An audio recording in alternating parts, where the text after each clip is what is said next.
I never thought humiliation could come wrapped in silk and champagne. There I was, sitting in the third row at my younger sister's wedding, wearing the only formal dress I owned, trying my best to blend into a room full of people who all seemed too polished, too perfect. My son, Luca, sat beside me, swinging his legs under the table, wearing a little suit I had to stretch 2 paychecks for. He looked so proud to be there. He thought this day would make us feel like part of the family again. Maybe I hoped that too. Vivienne, my sister, floated through the day like a movie star. She always had that energy. Beautiful, charming, adored by everyone, especially our mother. She got the compliments. I got the comparisons. She got the spotlight. I learned how to live in the shadows. Still, I showed up. I smiled. I clapped when they kissed. I kept my voice steady when people asked, "And you're the older sister? You don't look like you have an 8-year-old." Then came the speeches. The groom's best friend went first. Some mildly funny anecdotes, light laughter. Then it was Vivian's turn. I expected something sentimental, something about love, maybe something about growing up together. I even raised my glass in anticipation. I should have known better. She lifted her crystal flute and smiled out over the room. "I want to thank everyone for coming," she began, glowing. "It means the world to have you here. And of course, I want to say something special about my big sister, Alara." I turned to Luca and smiled at him. He looked up at me with excitement. For a moment, I believed she was about to say something kind. Vivian went on. "Alara's been such a role model. She's a single mom, strong, independent, and clearly unwanted by anyone else."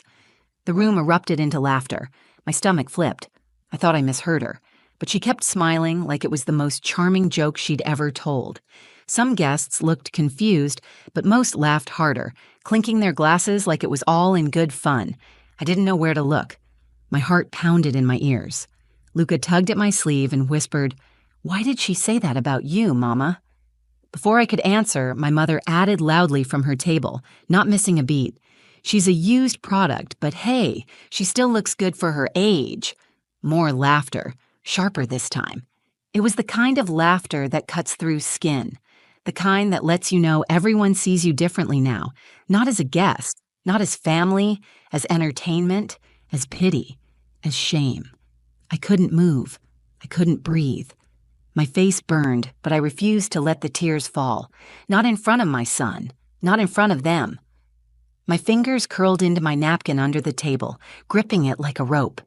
I looked around the room, searching for someone, anyone, who might meet my eyes and offer something resembling compassion.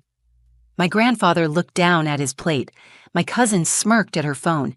Even my uncle, who once told me I reminded him of my late father, didn't look up. Luca looked lost, his little eyebrows furrowed, confused and hurt. That was the part that broke me. Not the words, not the laughter, not the shame. The fact that my son was watching it all, trying to understand why his mother, the woman who kissed his scraped knees and stayed up late helping with his math homework, was being mocked by her own family. I wanted to leave. I wanted to grab Luca's hand, walk out, and never look back. But something in me hesitated. I wanted to speak. I wanted to defend myself, to tell them they didn't know half of what I've carried, what I've survived. But my mouth was dry. My legs were trembling under the table. Then, before I could move, I heard a chair scrape back. Callum, the groom, Vivian's perfect polished fiancé, stood up slowly. He didn't look amused. He didn't look at Vivian. He didn't look at the guests. His eyes went straight to me, and something in his face made the entire room freeze. In that instant, I knew something was about to happen. Not a rescue, not a fight, a reckoning. People often think being the older sibling means you lead the way, that you're looked up to. But in our family, I was more of a warning than a role model. I'm Alara. I'm 34, a single mom, and the black sheep of the family. I live in a small 2-bedroom apartment on the edge of town with my son Luca. He's 8, the best thing that ever happened to me, and the only reason I ever walk back into rooms that once made me feel small. I work 2 jobs, mornings at a local cafe, nights at a front desk for a small hotel. Life isn't glamorous, but it's mine. I make Luca pancakes on Saturdays. I know how to sew patches into his jeans, and he tells me I'm his superhero. That's all I need to keep going. But being a single mom in my family meant I was the one who failed. My mother, Judith, made sure I felt it at every holiday dinner. She believes in appearances. That's why she tells people Vivian's wedding is a second chance for the family name. Vivian is 5 years younger than me. She's beautiful, successful, always had everything handed to her, and always knew how to make it look like she earned it. She's the golden child. Judith adores her. If Vivian sneezed, our mother would bless her with a silk handkerchief. If I got sick, she told me to take vitamins and stop being dramatic. When I got pregnant with Luca, everything changed. I was 25, newly in love with a man who swore he'd stand by me. By month 5, he vanished. No note, no explanation, just gone. My family didn't ask questions. They didn't offer help. They gave me silence, judgment, and I told you so.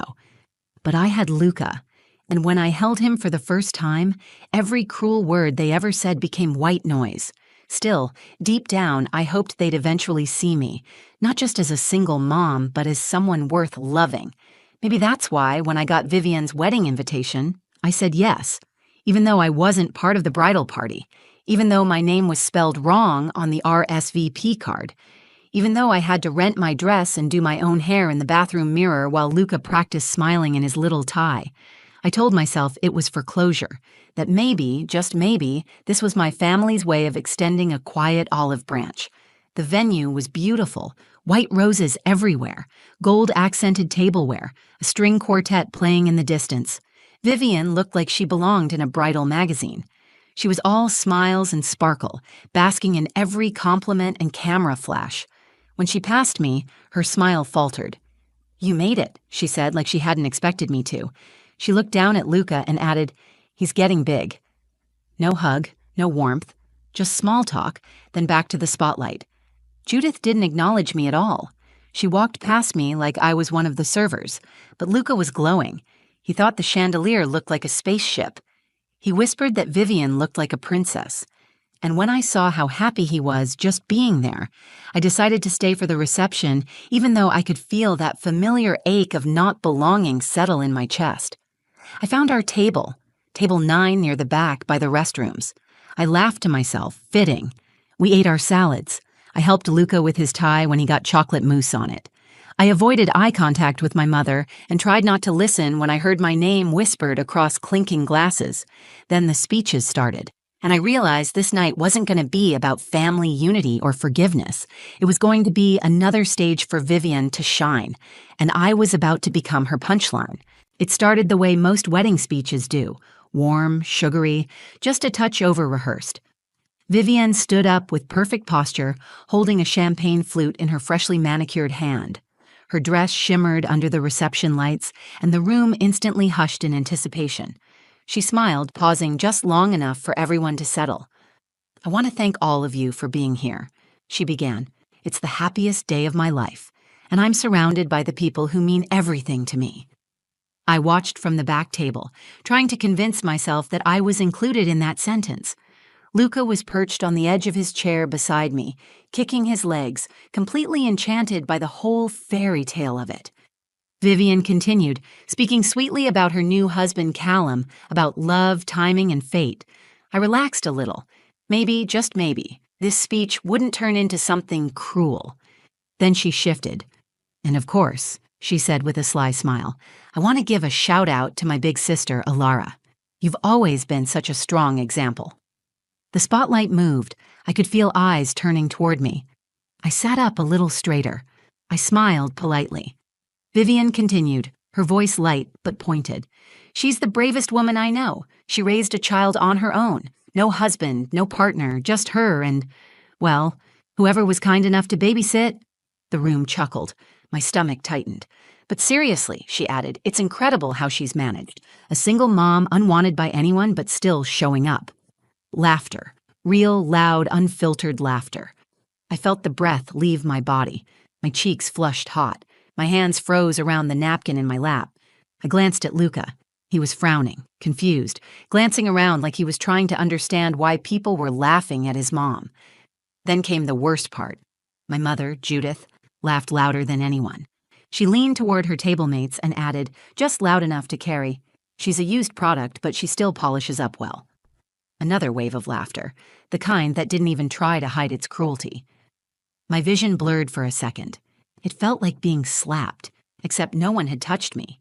Everyone just laughed around me like it was normal, like it was acceptable to mock a woman who had spent nearly a decade working herself to the bone to raise her son with dignity and warmth, like being alone made me less. I looked down at Luca. His smile had vanished. He leaned into me, whispering, "Why did she say that? What does she mean?" I wanted to answer, but I couldn't find the words. I couldn't protect him from this moment. I couldn't shield him from the way our family saw me. That kind of pain doesn't hide well. My heart raced. I looked around the room for an exit, for someone who might step in, someone who might say, "Enough." But no one did.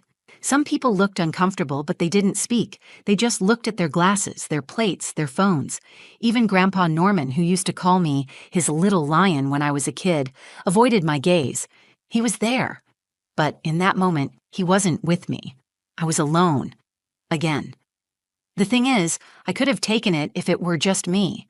I've spent years swallowing that kind of treatment. I could have smiled, taken Luca by the hand, and left quietly with my head held high.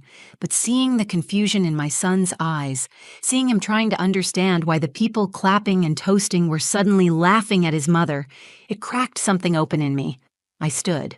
Not because I knew what I was going to say, not because I wanted to make a scene. I just needed to get out of that room. I needed air. I needed to breathe without choking on the shame they were handing me. I pushed my chair back, my hands trembling. And then, from the head table, another chair scraped against the floor. Callum, the groom, stood up. He looked pale. His jaw was tight. He took the microphone from Vivian without asking. The room went silent. It was like the temperature dropped. No more laughter, no more whispers, just this stillness. And I knew.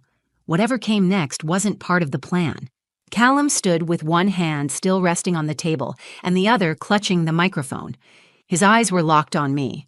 Not on Vivian, not on Judith, not on the laughing crowd, but on me.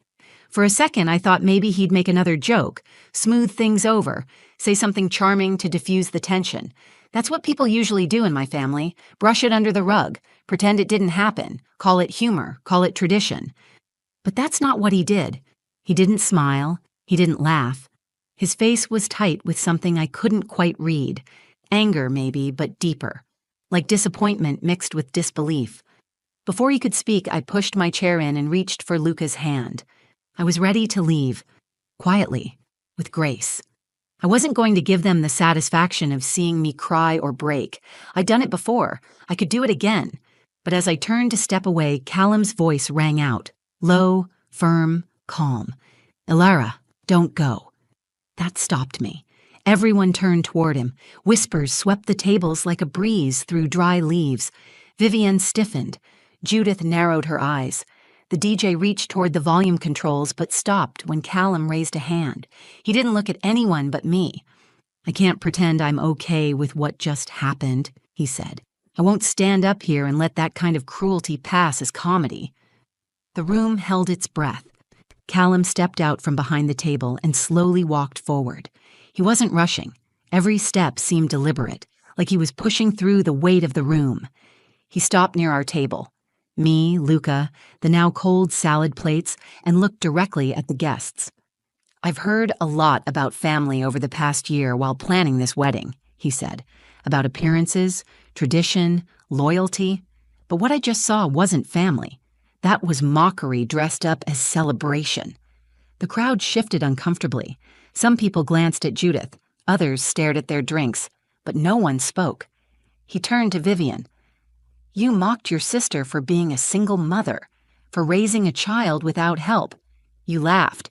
And worse, you made her son watch it happen." Vivian opened her mouth, but no sound came out. Callum didn't wait for her to answer. She didn't ask to be put in that position. But she did it. She showed up today. She sat in the back, she smiled, she brought her son to witness your big day, and you turned that into a joke? I had never seen Vivian look small until that moment. Callum turned again to the room. Ilara didn't stand here to defend herself. She didn't ask for sympathy. She's never needed a stage. but I won't stay silent. Because if I'm about to marry into a family that sees cruelty as humor and shame as tradition, then I need to reconsider what kind of man I want to be. A gasp rippled through the guests. A woman at the next table whispered, "Is this real?" Someone dropped a fork. Luca looked up at me with wide eyes. I didn't know what to do. I'd come here expecting to survive the evening. I didn't expect to be defended. Not like this. Not in front of everyone. Callum looked down at my son and gave him the softest nod. "Your mom's the strongest person in this room. Don't forget that." He turned back to the crowd one last time. "I think I've seen enough." And with that, he set the microphone down, walked past Vivienne without another glance, and headed straight out the door. I stood there frozen, holding Luca's hand. The music didn't start. The crowd didn't move. It was as if someone had drained all the air out of the room. The fairy tale had shattered. But for the first time in a long time, I wasn't the one left broken. The moment Callum walked out of the reception hall, it was like someone had flipped a switch. No one clapped, no one cheered. The only sound was the soft hum of the air conditioning and the clink of a single spoon hitting a glass. The crowd was frozen, eyes darting between me, Vivienne, and the door Callum had just disappeared through. Vivienne stood at the head table like she'd just been slapped. Her perfect posture cracked. Her shoulders sagged under the weight of what had just happened. She looked around, but the faces staring back at her weren't smiling anymore. Some looked shocked. Some looked embarrassed. A few looked angry. Not at Callum, but at her. Judith was the first to speak. She stood abruptly, her chair screeching back across the polished floor. "What an ungrateful boy!" she snapped. "He embarrassed you in front of everyone. Typical. Just like your sister. Selfish." But her voice didn't carry like it usually did. The power she held over the room had vanished. Her words fell flat. I didn't respond. I didn't need to. For the first time in my life, I didn't feel like shrinking under her voice. I turned to Luca. He looked up at me, unsure. "Are we leaving?" he asked quietly. "Yes, baby," I said, brushing his hair back. "We're going home." I stood tall as I took his hand and began walking toward the exit. People parted as I passed. Some avoided my eyes. Others looked like they wanted to say something but couldn't find the words. Halfway to the door, I heard someone call my name. "Ilara." I turned. It was my grandfather, Norman, pale, eyes rimmed red. He stood slowly and stepped toward me. "I'm sorry," he said, his voice soft, shaky. "I should have stopped it years ago." I nodded, not trusting myself to speak. I didn't hate him for not defending me. I understood what silence costs some people. I'd lived it. I wasn't angry, but I wasn't carrying their guilt anymore either. Outside, the air was cool and crisp. Luca squeezed my hand. "Is the wedding over?" I looked down at him. "Yeah," I said, smiling. "I think it ended exactly how it needed to." We drove home in silence, the radio off, just the hum of the tires and the rhythm of Luca tapping his fingers on the armrest. I tucked him in that night, kissed his forehead, and lingered by his door a little longer than usual. He didn't ask any more questions. He didn't need to. The next morning, I woke up to a dozen missed calls from unknown numbers, distant cousins, even a couple of guests I barely knew. I ignored them all. My phone buzzed again. A text from a friend who had been at the wedding. "Someone recorded Callum's speech. It's on Facebook. Over 50,000 views already. You need to see the comments. People are standing up for you." I opened the video. There it was. Callum's voice, calm and direct, standing up to an entire room, and there I was, frozen in the frame, holding Luca's hand. The comments were full of support. This man is a hero. She deserved better. I'm crying watching this. Every single mom out there just got a little bit of justice. I didn't cry. I didn't smile either. I just felt still. Like something that had been clenching inside me for years had finally let go. That week, Vivienne tried to spin the story. She said Callum overreacted, that it was just a joke, that people were too sensitive. But the truth had already landed, and no one was laughing anymore. A few days later, a small bouquet of wildflowers showed up at my apartment. No note, just a little card that read, "To the Lioness." I didn't need to ask who it was from. The wedding didn't happen. But something more important did. For once, I wasn't the one carrying the shame. I wasn't the one who had to apologize. I walked out of that room with my son, my dignity, and my head held high. And somewhere out there, someone reminded a room full of people, and maybe the whole internet, what it really means to be strong. It's been 6 months since the wedding that never happened. Vivienne and Callum officially called off the engagement.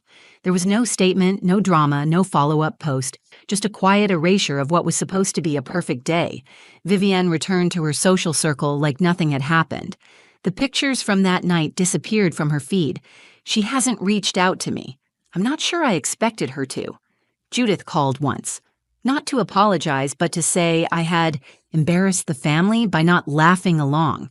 I listened for exactly 30 seconds, then told her something I never thought I'd have the strength to say. I'm not your scapegoat anymore. Then I hung up. It wasn't angry. It wasn't dramatic. It was clean. Simple. Final. I realized, after everything, I didn't need a grand apology from my family. I didn't need them to suddenly change or recognize my worth. I just needed to stop waiting for their permission to see it in myself. My life didn't transform overnight. I still work long hours. I still make 2 dinners some nights because Luca wants pancakes and I want something green. But I carry myself differently now. I'm not hunched under years of quiet shame. I don't hide in the back of rooms anymore. Luca's changed, too.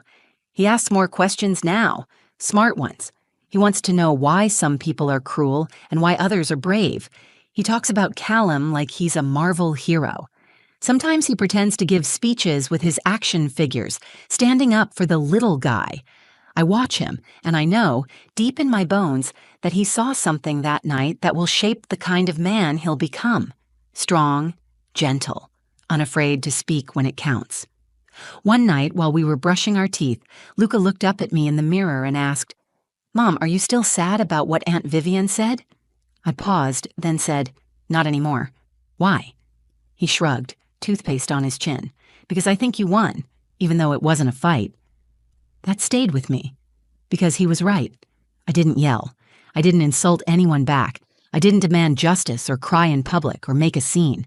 I simply stood up, held my son's hand, and walked away. And someone else, someone unexpected, decided that silence wasn't good enough anymore. Callum didn't just stand up for me.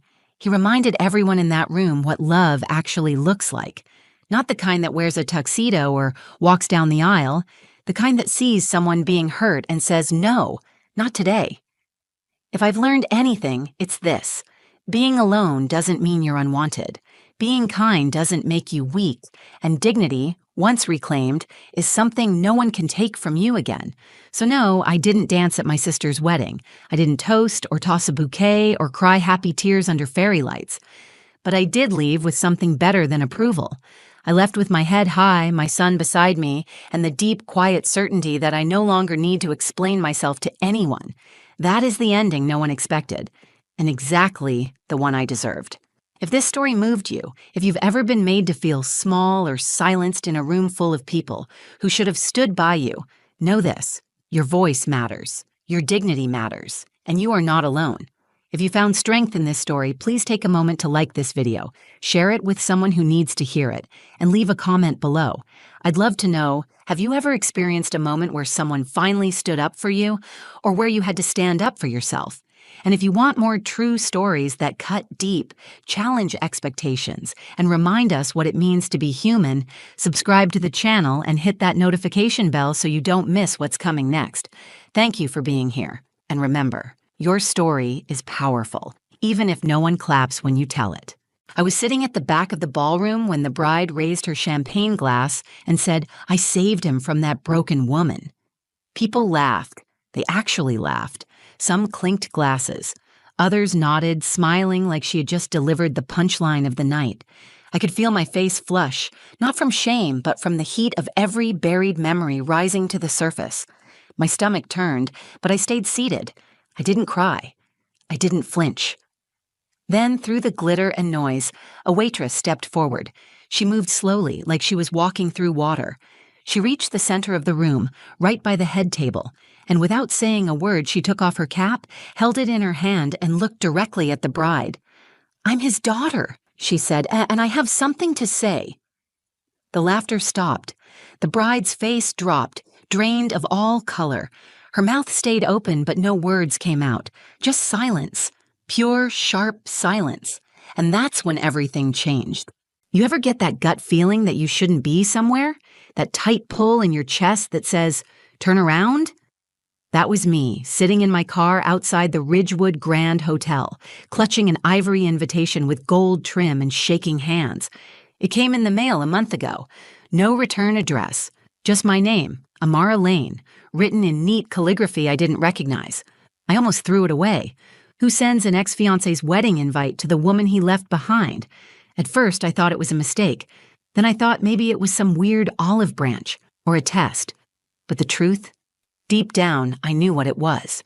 An announcement. A warning. A way to make sure I knew that Gavin Reese, the man I spent 6 years building a life with, was officially erasing me. I hadn't seen him in 3 years, not since he left our apartment in the middle of the night after I lost the baby. He didn't even look back, just said he couldn't live in sadness anymore, packed a duffel bag, left a note, and vanished. But it wasn't just me he left. It was her, too, Lila, his daughter, from a woman who walked out years before we met. She was 5 when she came to live with us. From the second she held my hand and called me Mommy, I stopped being just someone who loved Gavin. I became someone who belonged to her. And when Gavin left, Lila stayed. Not by accident, by choice. For months, I was a shell. Waking up felt like dragging myself through cement. The silence in our home was unbearable. Every photo, every song, every corner of the apartment held echoes of a family that barely got a chance to exist. There were days I couldn't even pick up the phone. I stopped answering friends. I stopped looking in mirrors. But I still packed Lila's lunch. I still braided her hair. I still helped her study for spelling tests while trying not to let her see me cry. One night, I was sitting on the bathroom floor shaking after yet another call from a debt collector when Lila knocked on the door. She was 10, barely up to my ribs. She pushed the door open, sat down next to me, and handed me a peanut butter sandwich. "You forgot to eat," she said. I think that was the moment I realized I wasn't alone, and if she wasn't giving up on me, I couldn't give up on myself. It took 2 years of therapy, odd jobs, and nights reading self-help books just to feel human again. But slowly I found pieces of myself I'd forgotten I had. I started designing again, websites, logos, anything I could get freelance. I moved us into a smaller place, closer to Lila's school. I even laughed again, real belly laughs, the kind you feel in your ribs. They were rare, but they came. When the invitation arrived, I left it on the kitchen table for days. Lila was the one who finally picked it up and read it out loud. Her voice didn't shake. "You should go," she said. "Not for him, for you." "For what?" I asked, exhausted. "So I can watch him start a new life with someone prettier, richer?" "No," she said. "So he sees what he lost." I looked at her. 16 now, wise beyond anything I'd ever been at her age, and suddenly I realized she wasn't just talking about Gavin. She was talking about me. I was still treating myself like the broken version he left, but she saw someone stronger, so I said yes. Uncle Joe, who helped raise me after my mom passed, agreed to drive us. He never liked Gavin. Said his smile came too easily and his eyes stayed too still. I asked him to sit in the back row with me. I didn't want to be seen, just there. Just visible. I didn't know what I was walking into. I expected awkwardness, maybe a few whispers. What I didn't expect was a setup, a staged humiliation dressed in white lace and gold chandeliers. But I'll get to that.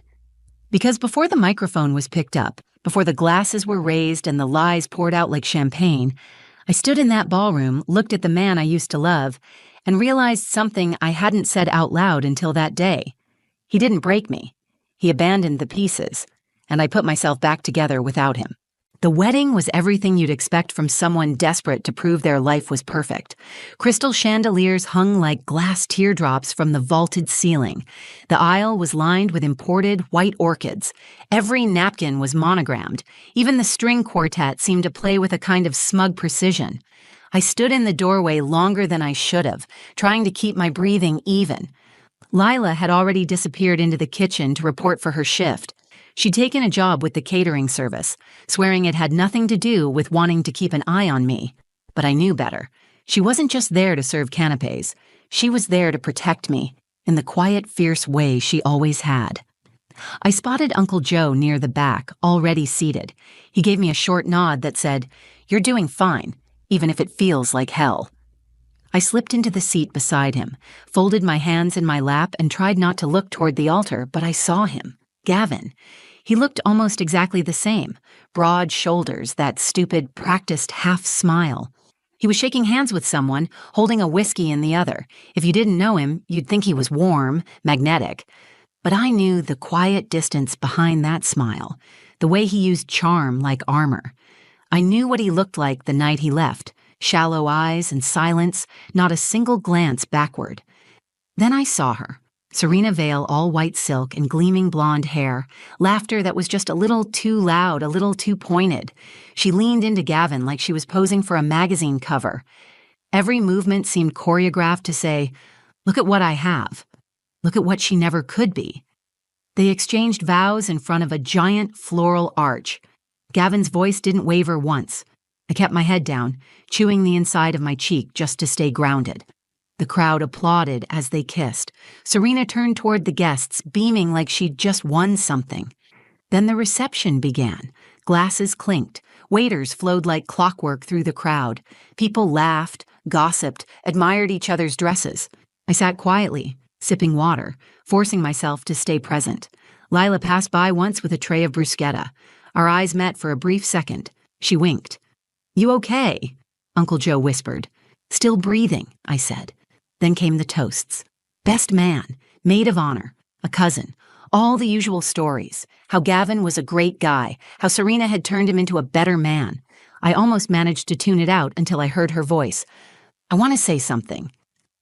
It was Serena, standing at the head table holding a flute of champagne. Her eyes sparkled in the lights, but there was something sharper behind them. She didn't look at Gavin. She looked at the crowd, and then at me. When I met Gavin, he was a good man, but he was hurt, damaged, by someone who didn't know how to love him right, a woman who was too broken to see how lucky she was. I froze. My skin flushed hot and cold at the same time. The words hit me like a slap in a silent room. "She almost ruined him," Serena continued with a laugh so light it made my stomach churn. "But I saved him. I healed him.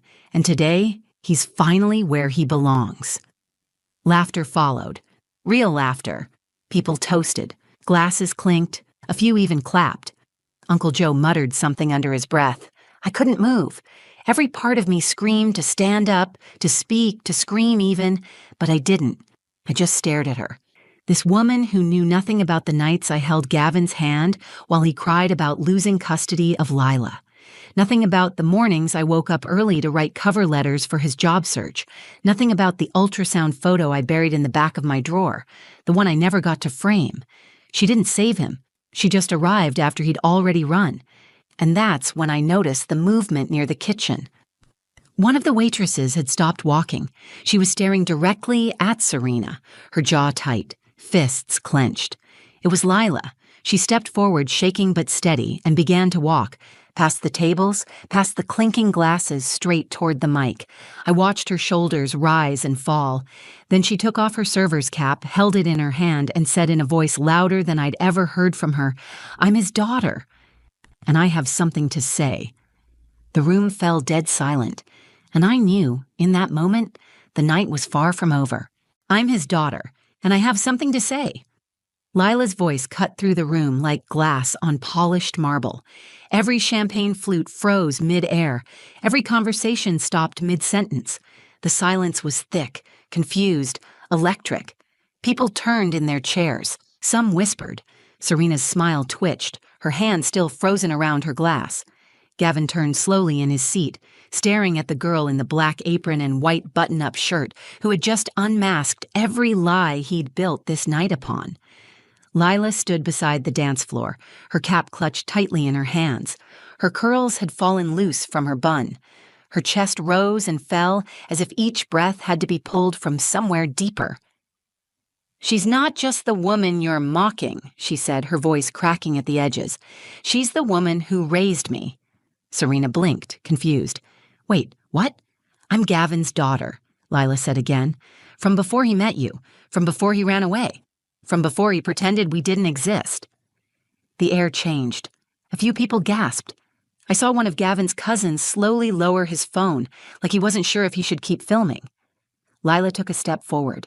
She wasn't reading from a speech. This wasn't planned, but it was truth, and it had weight. He left when I was 11. Not just my mom, he left me. Didn't call, didn't write, just disappeared. And you want to call her broken? Her eyes flicked to Serena, who looked suddenly very unsure of her footing. I watched her work 2 jobs so I could have food. I watched her cry in silence so I wouldn't hear. And when people asked me where my father was, I said he was away on business because I didn't want anyone to know he chose not to love us. Someone near the front covered their mouth. A waiter stopped walking, tray hovering mid-air. Gavin finally spoke. His voice was low, cautious. Lila, not here. Oh, now you remember my name, Lila snapped, stepping closer. When I sent you birthday cards, they came back unopened. When I emailed you to say I missed you, you didn't reply. You didn't even block me. You just ignored me. And now you're standing here letting this woman talk about my mom like she's trash? He looked at me then, and for the first time, his expression cracked. I didn't feel pity. I didn't feel revenge. I felt clarity. I wasn't the one who should be ashamed.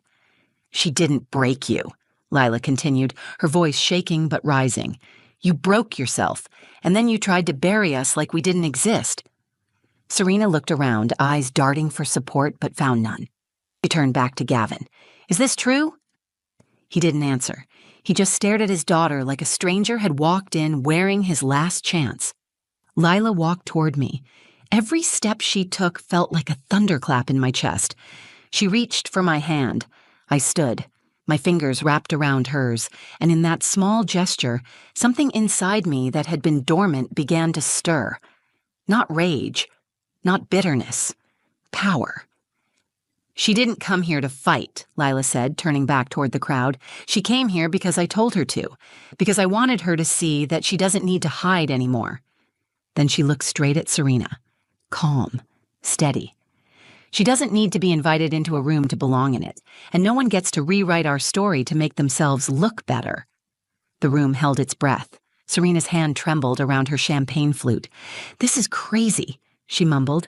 She's trying to ruin my wedding. Lila raised her chin.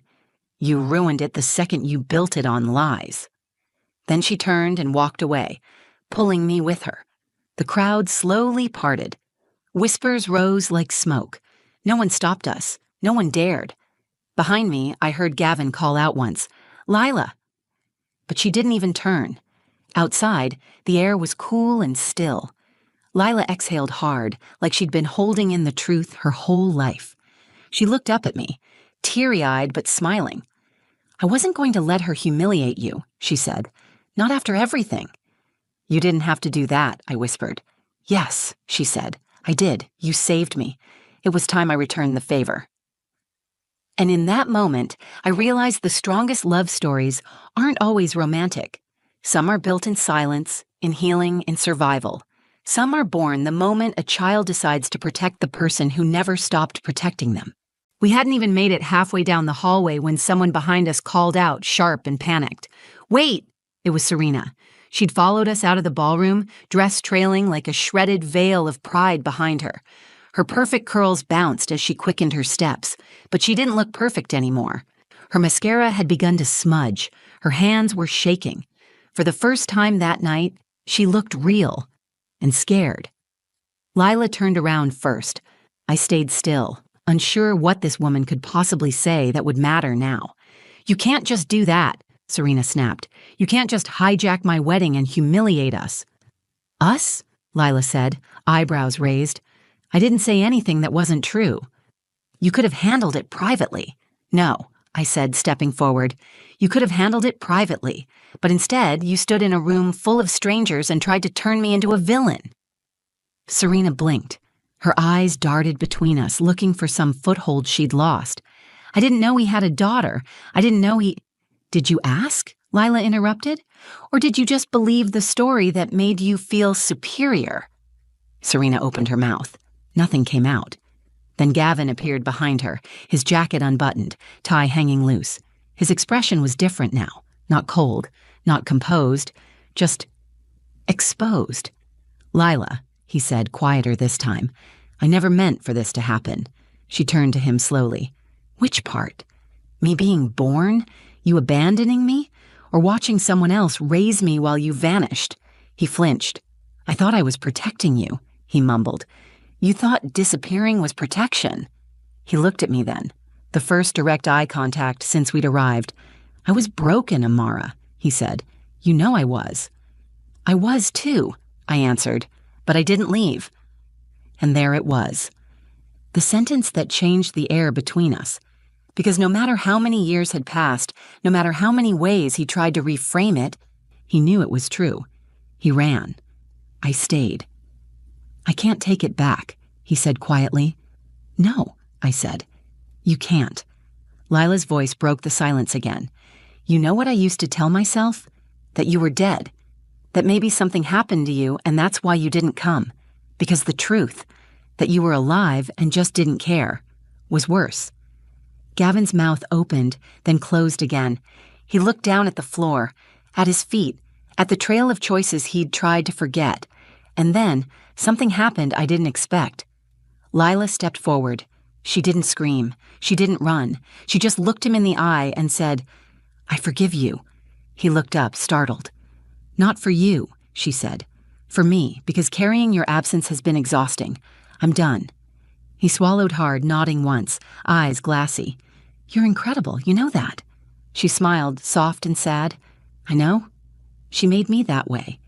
She pointed to me, and that moment, that simple gesture, was louder than any mic drop. It was the truth laid bare, with no glitter, no whine, no forced smiles. Just a daughter choosing her mother in front of the man who had left them both. Serena stepped back, arms folded. "So what now? You just walk away and pretend you didn't wreck the night?" Lila tilted her head. "You wrecked it the moment you tried to build it on lies." And I added, "If you wanted a perfect story, you should have picked someone with nothing to hide." We walked past them, out into the night. The sky was wide and deep above us, clouds stretched like pulled cotton. It had started to drizzle, but none of us cared. The kind of storm we'd just weathered couldn't be measured in weather. Uncle Joe was waiting by the car. He looked at us, at Gavin still frozen in the entryway, and nodded slowly. "Guess that's what you'd call a mic drop moment." Lila laughed, and I joined her. It wasn't bitter. It wasn't forced. It was real. In that moment, I felt light. Not because anything had been fixed, not because Gavin finally understood what he lost, but because I knew who I was.